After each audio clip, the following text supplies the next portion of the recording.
안녕하십니까, 이진우입니다. 정부가 우리나라의 내년 경제 성장률 전망치를 최근에 내놨는데요. 외환위기 이후에 가장 낮은 1%대 성장률을 기록할 거라는 전망이었습니다. 그리고 미국의 경제 성장률도 0% 전후로 경기 침체에 빠질 가능성이 높다는 우려가 나오고 있는데, 오늘 센터뷰 시간에는 내년에 매우 비관적인 경제 전망들, 원인은 어떤 것인지 또 어떻게 헤쳐가야 될지 좀 들어보겠습니다. 내년 1월 초 미국 라스베이거스에서 열리는 CES라는 세계 최대의 전자제품 전시회가 있죠. 이번 CES 행사에는 존 디어라는 농기계 전문 회사가 발표를 하기로 해서 눈길을 끌고 있는데, 무려 200년의 역사를 가진 농기계 기업인데 로봇으로 생산성을 높이는 혁신 기업이 되고 있다고 합니다. 오늘 블루칩 신기주 시간에는 첨단 농업 기술과 IT 기술이 어떻게 접목되고 있는지 들어보겠습니다. 손에 잡히는 경제 플러스 광고 듣고 시작합니다. 연말 연시인데 기분이 별로 좋지 않고 우울한 분위기가 계속된다고 느끼신다면 아마 내년 경기가 꽤 안 좋을 것 같은 그런 예감 때문일 것 같습니다. 올겨울에 북극 한파도 기승을 부리고 있는데 경제 분야에서도 역대급 한파가 몰려올 거라는 전망들이 꽤 우세해서요. 오늘 센터뷰 시간에는 도대체 어떤 것 때문에 이런 비관론들이 계속 나오고 있는 건지, 그리고 이게 나의 생활에는 어떤 영향을 줄지, 뭘 어떻게 대비해야 될지까지 들어보겠습니다. 한국경제산업연구원의 김광석 연구실장님 나오셨네요. 어서 오십시오. 네, 안녕하세요.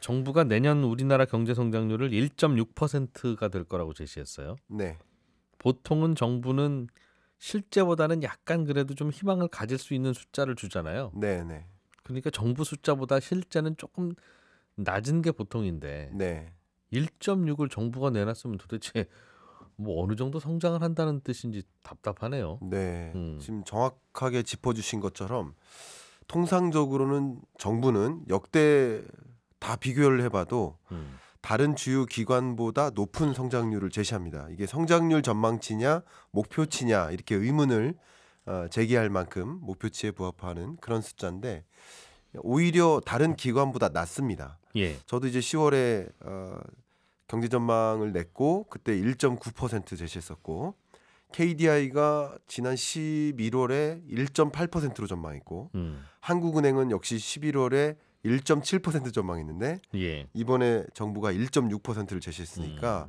다른 기관보다도 낮다. 그리고 1.6%라는 이 숫자의 의미가 우리나라의 그 잠재 성장률이 2% 수준 아닙니까?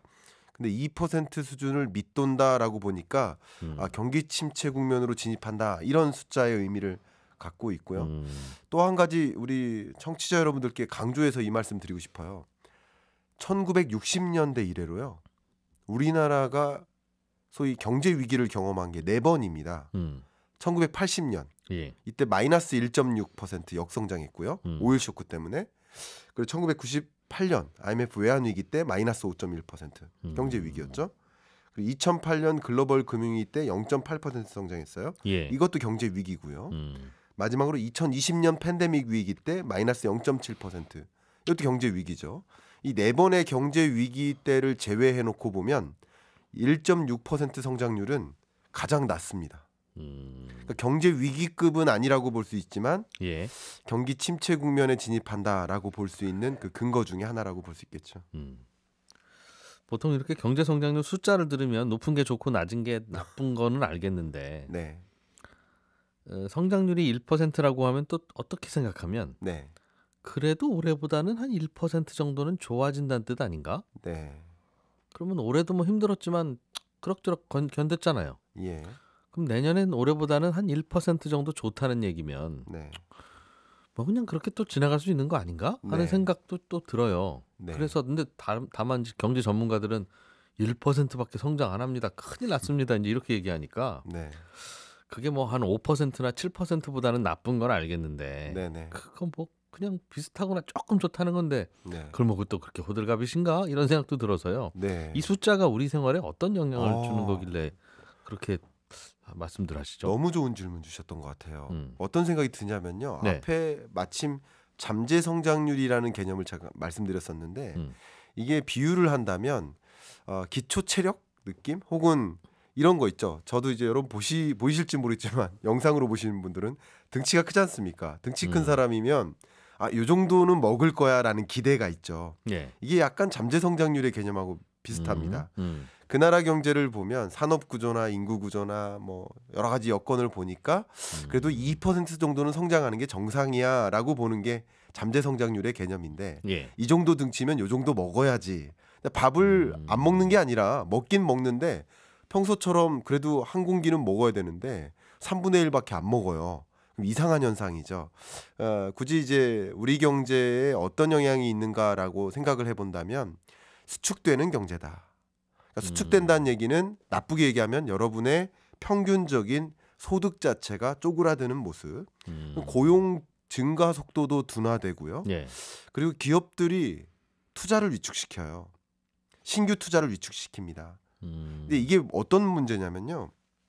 앞에 1.6% 성장한다고 했는데 그건 GDP 규모가 1.6% 성장한다는 건데 네. 거기에 디테일한 항목별로 보면 기업들의 투자를 둘로 쪼갤 수 있는데 하나가 설비 투자, 그다음 하나가 건설 투자인데 예. 설비 투자, 건설 투자 둘 다 마이너스 전망입니다.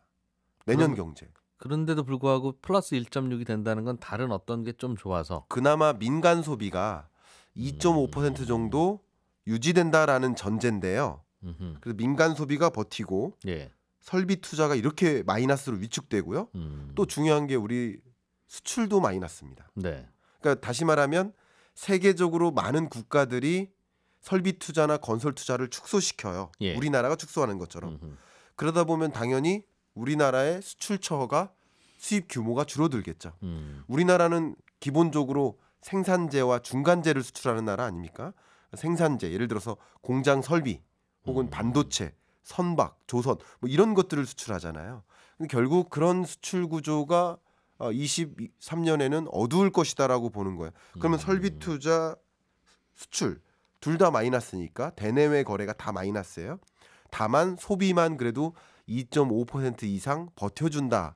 그래서 1.6%라는 숫자가 나왔습니다. 생활비 쓰는 건 쓸 거라는 얘기인데. 그렇죠. 근데 그 이외의 제가 경제 보기에는 활동은, 예. 그거마저 장담하기가 어렵다는 생각이 들어요. 왜냐하면 여러분의 소비가 좀 녹록치 않을 겁니다. 왜냐하면 명목 소비가 줄고요. 명목 소비가 준다는 게 무슨- 명목 소비는 그냥 소비?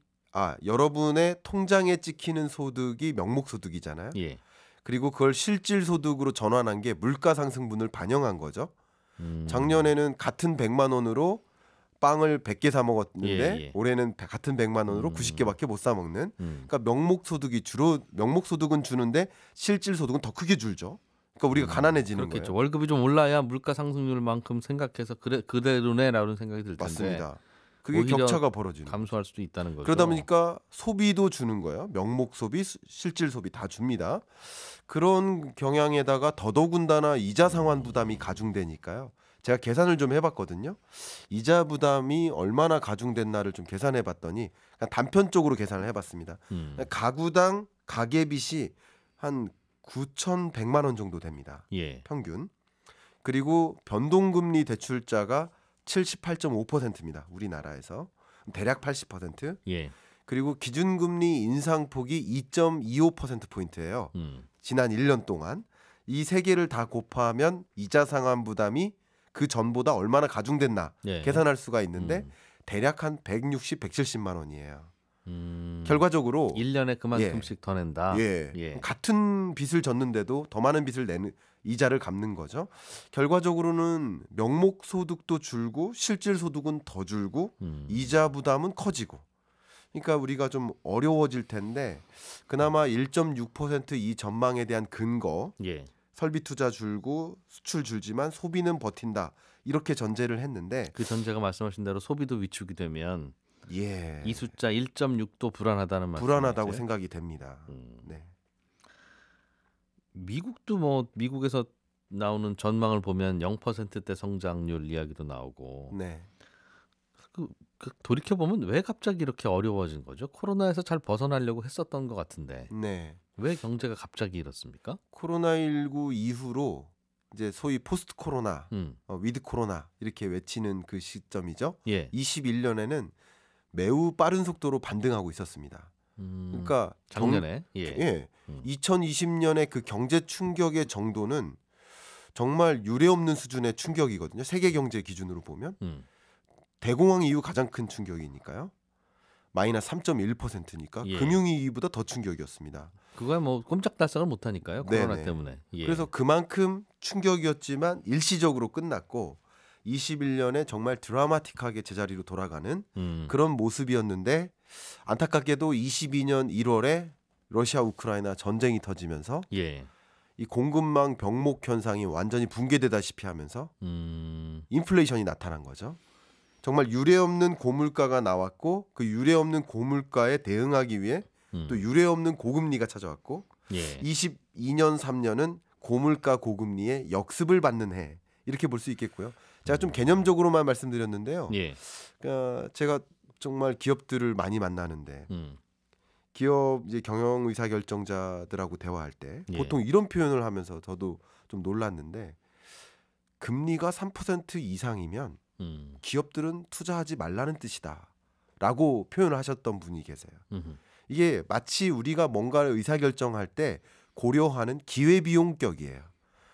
그러니까 그 이상 돈 벌기가 쉽지 않으니 네. 이자라도 싸야 싼 이자 생각하고 사서 투자를 하죠. 그럼요. 웬만한 예를 들면 여러분 차량용 반도체 같은 경우 그 수익성이 10%가 안 되거든요. 근데 만약에 금리가 뭐 4%, 5%다.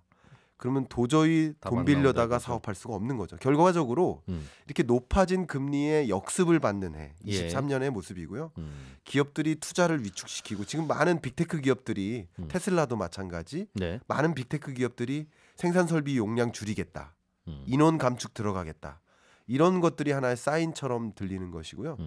23년에는 이런 것들이 실제 진행되면서 기업의 설비 투자, 건설 투자가 위축되고 그것으로 인해서 고용 한파가 후행적으로 찾아오는 거죠. 물가도 오르고 금리도 계속 높을 것이다. 제가 그런 면에서요. 예.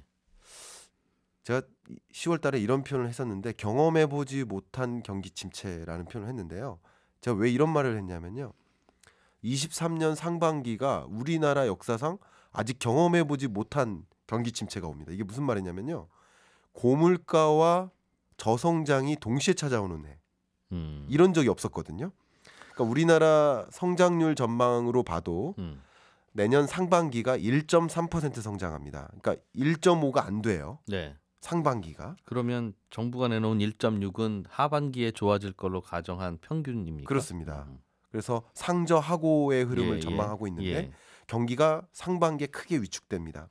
그런데 내년 상반기 물가 상승률 전망치가 대략 4%대입니다. 예. 4.1% 정도. 그러면 이 물가 우리 적정 물가의 기준선인 2%를 넘고 또 스태그플레이션을 정의할 때 2%의 2배, 4%를 넘으면 스태그플레이션에 부합하는 물가거든요. 경기는 안 좋은데 물가가 많이 높으면 스태그플레이션이라고 하죠. 그렇습니다. 예. 그런 현상이 23년 상반기 나타나는 나타날 거죠. 것이다. 그런 것은 우리가 경험해 보지 못한 경기 침체고요. 그래서 우리 청취자 여러분들께 이게 내 일상과 무슨 관계 있느냐라고 말씀드렸을 때 만약에 물가가 오르는데 소득도 같이 는다. 견딜 수 있고요. 소득은 그렇죠. 주는데 물가가 떨어지면 견딜 수 있잖아요. 네. 근데 23년 상반기의 모습은 나쁜 것만 골랐다 이거죠. 그겁니다. 그래서 저도 그 질문을 좀 드리고 싶었어요. 물가가 많이 오르니까 금리를 올린다면서요. 네. 그런데 물가가 오르는 이유가 사람들의 주머니가 두둑하고 사람들이 너도나도 돈을 쓰려고 하고 그래서 아유 이거 수요가 너무 뜨겁네. 네. 좀 불 좀 꺼야 되겠네 싶어서 그래서 금리를 올린다면 이해도 되고 네. 그건 경기 좋아서 올리는 거니까 네. 뭐 경기 좋은 곁불을 좀 같이 쬐면서 금리가 올라가겠죠. 네. 근데 이번에 금리 인상은 말씀하신 대로 공급망이 마비되는 바람에 그냥 물가만 올라서 네. 그런 거라면 금리를 올린다고 공급망이 아유 이제 금리가 높으니까 좀 공급망이 풀려야 되겠다 그럴 것도 아니지 않습니까? 네. 그래서 왜 그럼 금리를 올려서 대응을 하냐 물어봤더니 실제로는 공급망도 마비됐지만 사람들 주머니에 돈도 너무 넉넉해서 너도 나도 소비가 아직 불이 안 꺼지고 있다. 네. 그렇대요. 맞습니다. 그러면 경기 좋다는 얘기잖아요. 그런데 오늘 말씀 들어보면 미국도 한국도 경기 안 좋다잖아요. 네. 경기가 안 좋으면 금리를 내려야지. 네. 물가가 오른다고 금리를 올리면 그러면 그 물가가 잡히냐? 왜냐하면 사람들이 주머니에 돈이 많아서 그런 거라면 이해가 되는데 네. 그래서 왜 정책 조합도 이런지도 잘 모르겠고 그래서 경기가 정말 좋은 건지 안 좋은 건지 안 좋으면 내려야지 뭐 이런 복잡한 생각이 들어서 네. 설명을 좀 해주세요. 너무 좋은 질문 주셨고요. 예, 기본적으로 경기 침체 올 테니까 금리 인하해야 된다라는 이제 시장의 기대. 예, 이런 시장의 기대는 저는 개인적으로 너무 오해다. 기대가 아니라 오해다. 그러니까 금리는 안 내릴 거다는 네, 말씀이죠. 그런 말씀을 예. 드릴 텐데 왜 그런지를 좀 말씀드려 보면 이 경기 침체라는 것은 이 금리 인상의 대가로서 치러지는 것이 아니라 경기 침체가 와야만 한다라고 판단한 것이라고 해석하면 좋겠습니다. 중앙은행 입장에서 결과적으로 물가가 너무 치솟는데 예, 말씀하신 것처럼 공급망 문제였고 예, 수요는 너무나 넘쳐나서 유동성 많이 공급해서 예, 또 소비할 여력이 있으니까 이 수요와 공급의 불일치로 물가가 오른 것이다. 그렇기 때문에 금리를 굳이 올릴 필요가 있느냐 하지만 지금 물가를 잡기 위한 모든 중앙은행들의 행보는 이 수요를 떨어뜨리기 위함입니다. 수요는 다른 말로 가계의 소비, 기업의 투자 아닙니까? 그러니까 수요가 아주 좋지는 않지만 네. 심지어 나쁘지만 네.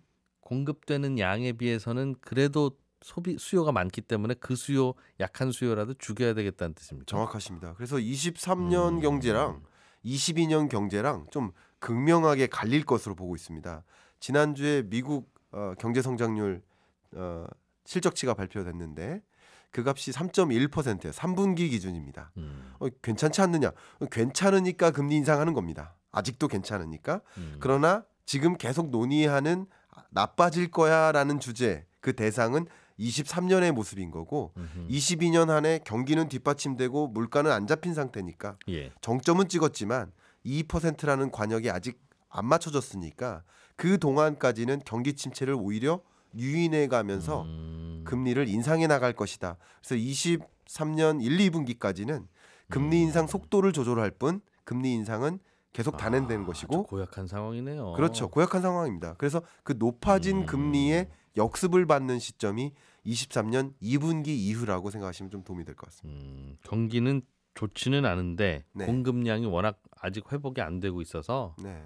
더 나쁘게 해야 되겠다. 예.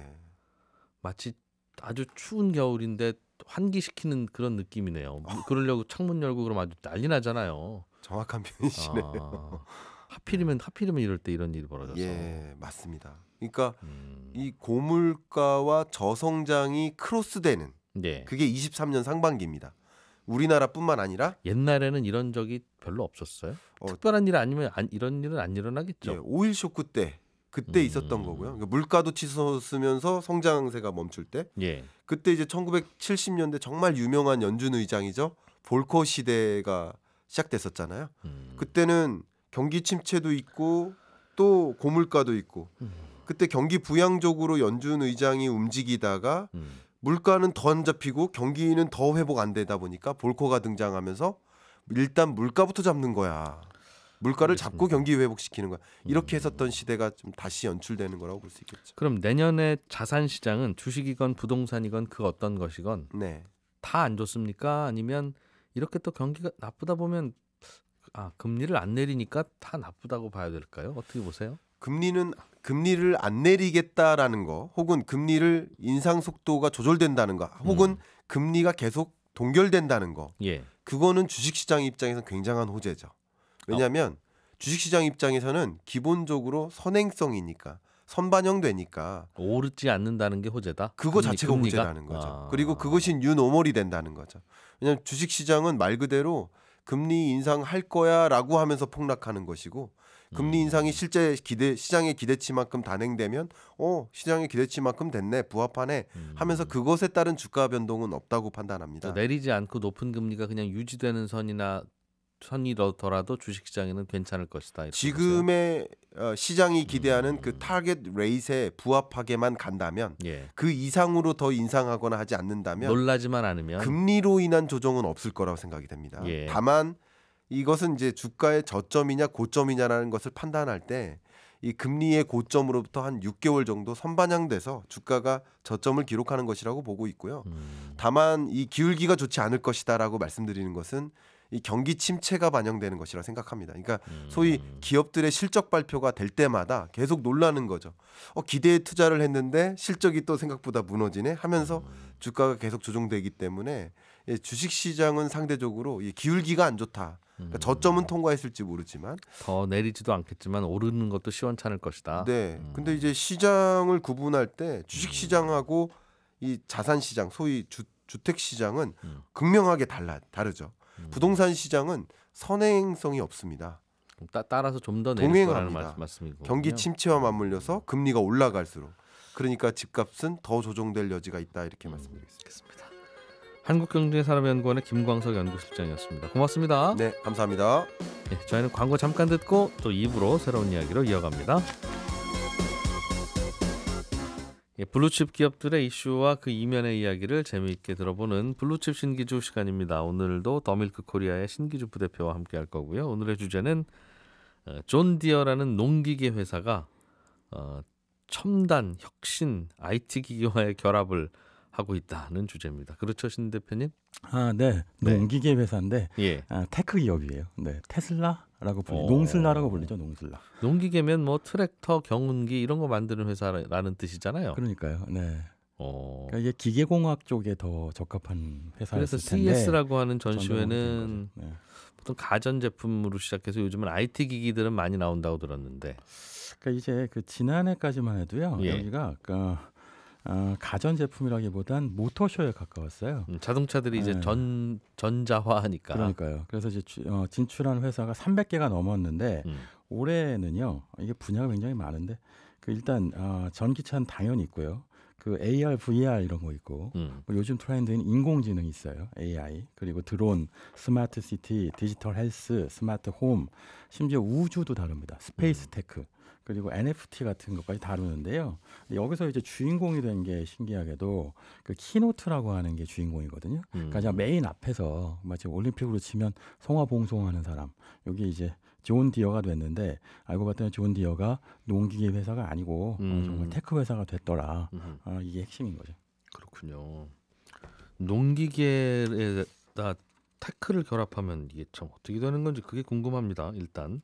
이게 로봇이 핵심인데요. 예. 그러니까 그 CES 주제가 휴먼 시큐리티라고 하는데 휴먼 시큐리티가 요즘 뭐 살기 힘들잖아요. 겨울은 너무 춥고 식량 위기 오고 여름에 비 오고. 그러니까 인류의 안녕이 중요한데 휴먼이 인류, 시큐리티는 안전. 안녕 뭐 이런 거죠. 안녕. 사람들을 안녕하게, 안전하게 만들자. 그러니까 이제 등 따스고 배부르게 만들어 주자. 에너지 위기를 해결하고 농기계 회사는 뭘 해결하겠어요? 사실 먹는 식량 위기를 해결해 줘야 되는 거죠. 식량을 더 많이 생산할 수 있도록 도와주면 되죠. 그렇죠. 근데 사실은 이게 참 재밌는 게 한국은 인구가 줄잖아요. 예. 그런데 전 세계적으로 인구가 너무 늘고 있어서 요즘 사실은 뭐 2035년 되면 뭐 인구가 80억 명이 될 것이다 이런 얘기 나오잖아요. 근데 식량 생산량은 뭐 생각보다 늘고 있지 않아요. 그러니까 존 디어 같은 회사가 등장해서 기술적으로 식량을 증산할 수 있는 방법이 뭘까를 고민하는데 네. 그 농업의 핵심 지표는 하나입니다. 뭐냐면 단위 시간당 얼마나 많이 생산하느냐죠. 옛날 농부들 이런 거 했었잖아요. 삽 1000번 삽질하고 한 번 허리 펴기 이런 거. 이게 사실은 생산량을 높이기 위한 그 고육지책 같은 것이었는데, 근데 존 디어가 이런 문제들을 한 200년 정도 기간 동안 오래된 회사니까 해결해 왔어요. 옛날에는 쟁기를 만들어서 해결했고, 지금은 그걸 자율주행으로 해결하는 겁니다. 그러니까 이걸 자율주행 로봇이라고 부르는 건데, 네. 그 보통 자율주행 하면은 테슬라의 그 자율주행, 도로 자율주행을 생각하잖아요. 그런데 존 디어 트랙터가 있는데, 이쪽 로봇 트랙터도 자율주행을 통해서 24시간 동안 밤낮 없이 밭을 갈고 씨 뿌리고 농약 뿌리는 거예요. 밭에서 자율주행을 하는 농기계. 그렇죠. 네. 밭에서 자율주행은 도로보다는 쉬울 것 같은데요? 쉬워요. 갑자기 뭐 사람 튀어나올 일도 별로 없고. 표지판도 없고. 네. 근데 또 튀어나오는 걸 대비는 해야 되니 꼭 쉬운지는 모르겠습니다. 그러니까 이게 난이도가 좀 다른데요. 예를 들면 도로에서의 자율주행은 말씀하신 것처럼 갑자기 뭔가 장애물이 튀어나온다거나 예. 도로를 인식하거나 이런 게 어려운 부분인 거죠. 이제 밭에서는 뭐가 문제냐면 씨를 뿌리고 농약도 뿌려야 되잖아요. 밭을 가는 것만 하는 게 아니라 예. 다양한 동작을 하는데, 그러면 로봇 트랙터가 존 디어 쪽에서 뭐가 잡초인지 뭐가 벼인지 이걸 구분해내야 되고요. 사람 없이 하니까. 그렇죠. 그리고 어디에 농약을 많이 뿌려야 되는지 덜 뿌려야 되는지 이런 것도 좀 판단해야 되는 거예요.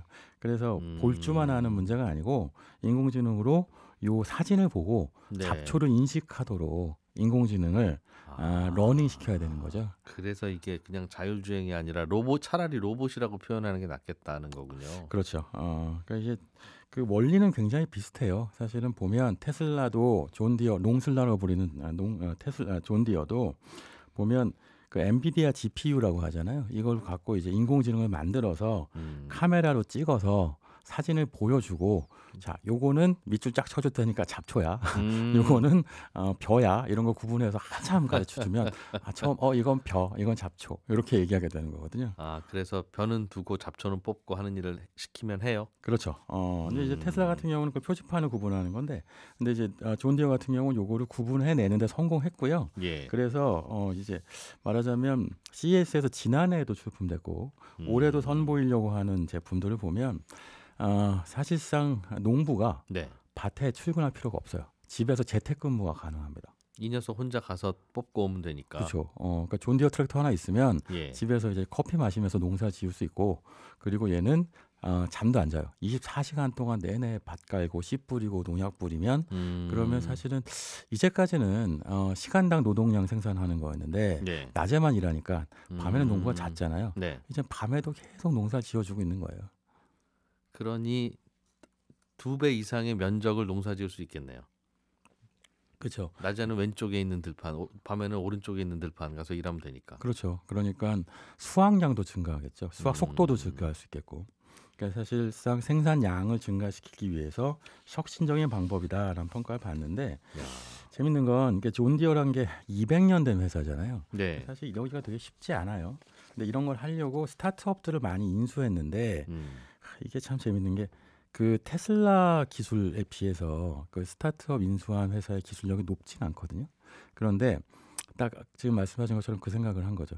밭에서 자율주행을 하는데 구태여 테슬라처럼 최첨단 고급 장비가 필요하지 않다. 그냥 평범한 카메라를 갖고 그냥 사진을 찍어서 인식만 할 수 있게 하면 좀 된다. 영 엉뚱한 곳으로만 안 가면 된다는 그렇죠. 거죠. 그러니까 딱 적합한 투자를 한 거고요. 그래서 인수한 회사들을 보면 농기계 회사가 이런 거 왜 인수했다 싶었는데 그 결과가 나오고 있는 게 올해 지난해입니다. 근데 왜 특이한 거는 그 존디어의 최고 경영진들은요. 예. 농기계 회사 출신들이 아니고요. 다 실리콘밸리 테크 회사 출신들이에요. 그런 분들로 바꿨어요? 그게 참 쉽지 않죠. 왜냐하면 200년 됐고 쟁기 만들었고 그러면 원래 농기구 만드는 하던 대로 회사였으니까. 하자라던가 이런 예. 오래된 회사의 특징이 뭐냐면 오래된 CEO는 대부분 마케팅이거나 이제 재무 쪽 분들이 많아요. 그래서 이제 보수적으로 회사 경영하기 마련인데 예. 회사 핵심 경영층을 테크 책임자로 다 교체를 했고요. 그래서 스타트업을 좀 알아보고 쏙쏙 빼봐서 어떤 스타트업이 잡초고 어떤 스타트업이 괜찮은 회사인지를 알아내서 인수를 잘했고요. 그게 기회를 맞이한 게 올해 2022년부터일 텐데 아시다시피 올해 황당한 일이 있었잖아요. 올해 초에 우크라이나 전쟁이 딱 터지고 나서 갑자기 전 세계적으로 밀 가격이 폭등하고 그러니까 그 다음에 인도 경제가 휘청하고 예. 전 세계 밀이 없어서 난리고 이게 이른바 에그플레이션이었는데 예. 식량 위기라는 게 말하자면 현실이 된 거죠. 그리고 기후 위기가 닥쳐오니까 이 존디어 트랙터에 대한 기술적 관심도 높아지고 일단 수요도 증가하고 이렇게 이어지고 있습니다. 그렇군요. 그러니까 전쟁이 이 존디어라는 회사한테는 언제나 기회가 됐어요. 사실 존디어가 예전에 쟁기를 200년 전에 만들고 나서 예. 회사가 확 커지게 된 게 남북 전쟁 때문이었거든요. 그 남북 전쟁 때 아시다시피 북부로 기술력 그리고 노동력을 남부가 뺏겼잖아요. 예. 그러니까 노예가 해방되면서 그러니까 남부에서 안 되겠다. 그러니까 존디어 쟁기를 쓰자. 그 존디어 쟁기가 많이 팔려갖고 그때 큰 회사가 된 겁니다. 그때도 일손 줄이는 일이었는데 이번에도 똑같아요. 전쟁 딱 터지니까 그럼 존디어 이렇게 되는 겁니다. 그렇군요. 잠깐 말씀하시는 동안 살짝 존디어 주가를 봤더니 네. 사상 최고가네요. 요즘도 이 요즘 주식시장이 이렇게 안 좋을 때 그러니까요. 네. 코로나 때에 비해서는 거의 4배 이상 올랐고요. 그러니까 레거시 회사를 돌아봐야 한다는 얘기도 주식시장에서 많이 하는데 한때 요즘 테슬라는 정반대잖아요. 사상 최저가. 그러니까 최저가 사상 최저가는 아니고 고점 대비 많이 떨어졌죠. 많이 떨어졌죠. 그 얘기 무슨 얘기냐면 이제 시장의 초점이 이렇게 전통 기업이 첨단 테크 기업화되는 거에서 기술을 보고 있다. 예. 이거 보여주는 거죠. 그렇군요. 그러면 농기계 만드는 회사는 전 세계에서 존 디어 하나밖에 없진 않을 텐데. 네. 그러면 농기계 만드는 회사들도 다 그런 자율주행 기능을 장착하면 될 거 아니겠습니까? 이거 뭐 존 디어만 할 수 있는 기술은 아닐 것 같은데. 아무나 못 하니까. 그러니까 많이 어려워요. 그러니까 CES에서 예. 이걸 갖고 이제 상업화하고 이제 대표적으로 소개하는 걸 텐데 말씀하신 것처럼요. 농업이라는 건요. 인류가 만들어낸 가장 오래된 산업 중에 하나잖아요. 예. 그러니까 각 나라마다 신기하게 또 대표 기업이 따로 있어요. 이게 약간 대륙별 기업이라고 할 수 있겠는데 미국은 존 디어도 있지만 아그코라는 회사도 있어요. 존 디어가 가장 크긴 합니다만 두 회사가 양분하고 있고요. 농기계 회사로. 예. 일본은 구보타하고 얀마라는 회사가 있습니다. 인도에는 우리 한번 들어봤는데 마힌드라가 있죠. 이 회사가 인도에서 농기구 파는 거. 네, 농기계 회사가 가장 유명하고요. 유럽에는 CNH라고 있는데 이게 모 회사가 피아트예요. 자동차 회사. 그리고 본사는 네덜란드에 있어서 유럽 예. 대륙 전체에서 가장 큽니다. 한국에도 있어요. 한국에 대동공업이 있고 그리고 LS 엠트론이 있는데 대동공업 시장 점유율이 35% 정도 되죠. 근데 문제는 이제 한국은 시장 점유율이 국내에서 1, 2위가 전 세계에서 22, 21위 정도 되니까 우리나라는 농업 많이 안 하니까요. 그렇기도 하고 아직은 이제 말하자면 첨단화가 덜 됐죠. 아직은 걸음마 단계라고 할 수 있는데 예. 그러니까 존 디어 같은 회사가 등장하려면 산업도 크고 연관해서 테크 기업의 어떤 기술력도 발달돼 있어야 하니까 미국처럼 서부의 실리콘밸리, 동부에는 월스트리트 그리고 가운데 논밭이 있는 밀 농업하는 회사 나라가 곳이 있는 그런 나라에서 가능한 거죠. 근데 아이러니한 건요. 전 세계적으로 농기계 그 규모 시장 규모가 2021년 기준으로 2천억 달러쯤 되는데 이 중에 중국의 비중이 가장 커요. 중국 시장이 제일 큰 시장이다. 네, 대륙도 크고 뭐 인구도 많으니까. 그런데 아이러니하게도 중국에는 이런 대표 농업기계 회사가 없습니다. 다 수입이에요, 농기계는. 그렇죠. 그러니까 그건 거꾸로 얘기하면 기회인 거죠. 존 디어 주가가 높은 이유가 다른 이유가 아니고 결국은 중국도 지금 생산성이 떨어지고 있잖아요. 인구 증가하고 있는데 이게 필요한 땅덩어리가 중국인데 중국엔 없다.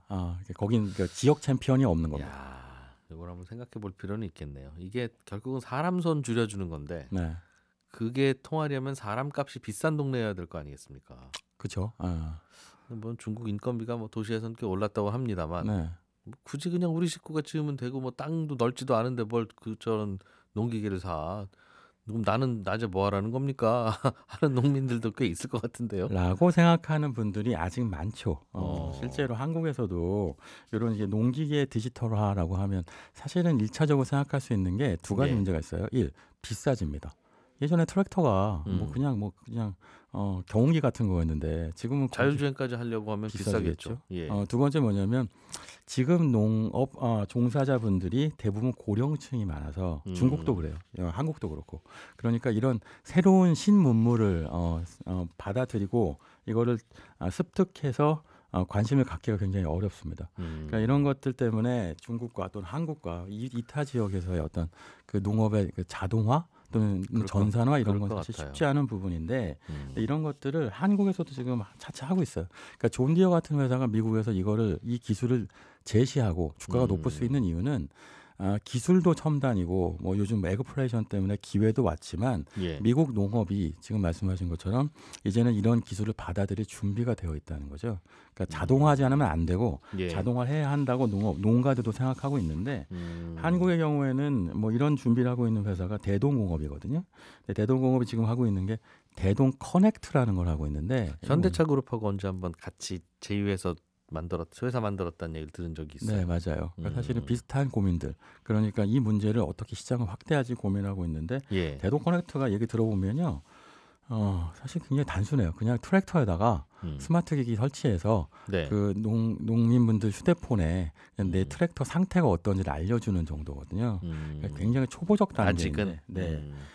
사실 이게 이것만 갖고도 한국의 농업 인구는 대부분 고령층이어서 이걸 사용할 수 있는 인구를 늘리기가 쉽지 않아요. 그러니까 1차적인 목표는 3만 명 정도 늘리겠다고 하는 건데 그리고 나면 약간 저변이 확대되면 그 스마트 디지털 되어 있는 농기계를 개발해서 만들어서 팔겠다. 뭐 이런 전략을 쓰고 있긴 합니다.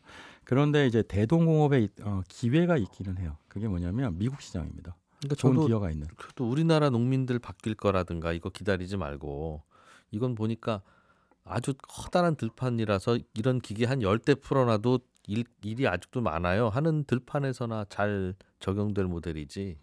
그냥 사람이 대충 해도 될 만한 그런 규모의 소농들한테는 팔기 어려운 기계 같은데요. 맞아요. 영세한 소농은 어렵고요. 존 디어만 해도 미국에서 별명이 있어요. 트랙터계의 페라리라고. 너무 비싸갖고. 네.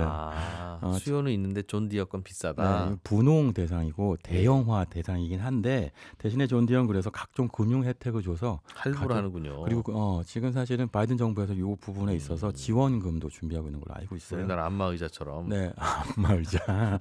안마의자에 농민분들이 24시간 누워서 재택근무를 할 수 있긴 하죠. 네. 예. 근데 사실은 대신에 그럴 수 없는 소농들도 미국에도 있어요. 전 세계적으로. 그러니까 이런 대상으로 해서 대동은 물건을 팝니다. 마치 옛날에 한국이 자동차 메이커가 소형차 팔듯이 요 대상으로 팔아서 그 니치 시장을 노리는데 대동도 노스캐롤라이나에 생산 공장이 있어요. 그래갖고 요런 좀 싸고 심플한 형태의 트랙터를 파는데 근데 결국 생산성은 24시간 재택근무라는 농장에서 더 많이 나올 테니까 격차가 점점 벌어지긴 하겠죠. 그렇겠죠. 수출도 되는군요. 네, 수출이 대동은 2021년 매출의 한 절반 이상 이 사실은 북미 시장을 비롯한 글로벌에서 나왔습니다. 그러면 앞으로 농사일은 이런 트렌드로 봐서는 이것도 결국은 이제 사람이 별로 안 한다. 안 그래도 농민들 숫자가 줄어들고 있다고 걱정이었는데 큰 걱정 안 해도 될 수도 있겠네요. 걱정은 되는데 근데 해결책은 나와 있는 상태인 거죠.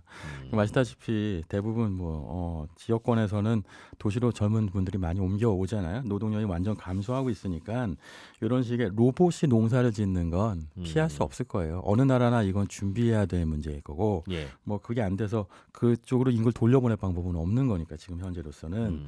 그래서 그 시장 전문 기관들은 2027년까지 이 자율주행 트랙터가요 한 240억 달러 정도 크기로 성장할 거라고 봅니다. 팔릴 것이다. 굉장히 빠른 건데요. 그러니까 올해 CES에서 딱 소개가 돼서 정말 신상 나왔어요 하고 따끈따끈하면 그 다음에는 이 시장이 굉장히 빨리 커질 거고 현재는 존 디어가 주도하고 있지만 아까 말씀드린 것처럼 각 나라의 농기계 대표 지역 챔피언들이 있잖아요.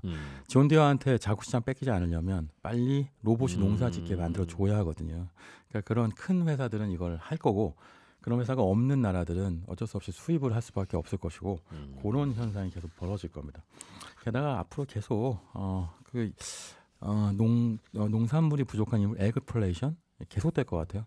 인구 증가하는데 사실상 기후 때문에 계속 지금 현 상태로는 생산성을 증가시키기 어렵거든요. 면적을 늘려야 되는데 그렇죠. 그것도 어렵죠. 사실은 지금 보면 인구도 적은데 면적 늘린다고 쉽지 않으니 단위 면적당, 단위 시간당 노동력 생산성을 높여야 되거든요. 로봇 말고는 답이 없습니다. 그래서 앞으로는 이런 농기계가 첨단화될 거다. 그 존 디어 광고 문구 유명한 게 있어요. 그 애시턴 커처라고 유명 할리우드 스타가 모자 쓰고 나와서 하는 건데 누구도 디어만큼 달릴 수 없어 이런 얘기 하거든요. 디어가 이게 사슴이라는 뜻이잖아요. 네. 미국에서는 굉장히 힙한 브랜드인데 이른바 MZ 세대가 다 그냥 힙하게 모자 쓰고 다니는 이런 브랜드예요. 영화에서도 많이 나옵니다. 존 디어가 정말로 지금 시장을 주도하고 있습니다. 더밀크 코리아의 신기두 부대표였습니다. 고맙습니다. 네. 예, 저는 내일 아침 8시 30분에 손에 잡히는 경제에서 또 인사드리러 오죠. 고맙습니다. 이준우였습니다.